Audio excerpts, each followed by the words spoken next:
Cikgu, betul ke kalau abang dia dah masuk TVET, nanti adik dia mohon tidak diterima lagi? Okey, ini adalah berkaitan dengan permohonan program masuk ke TVET. So, untuk makluman anda, dia tidak ada kaitan dengan kalau abang dah masuk TVET, adik tak boleh masuk TVET. Semuanya itu adalah mitos. So, untuk makluman anda, untuk anda mohon program-program TVET, semuanya bergantung kepada syarat kelayakan dan juga kapasiti. Kalau syarat kelayakan memenuhi, mereka lulus, mereka memenuhi dari segi kapasiti yang diperlukan dalam program tersebut, tidak ada masalah ditawarkan. Dan kedua, dia bergantung kepada kapasiti pula.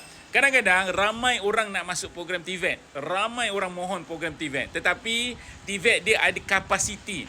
Kalau kapasiti itu sudah memenuhi, tidak dapat menawarkan kepada pelajar-pelajar lain, terutamanya kepada pelajar-pelajar yang nak bidang tersebut. So kepada anda, ini adalah mitos. Jangan risau, mohon program-program yang memenuhi syarat kelayakan. Pastikan anda cari program-program yang anda layak untuk mohon.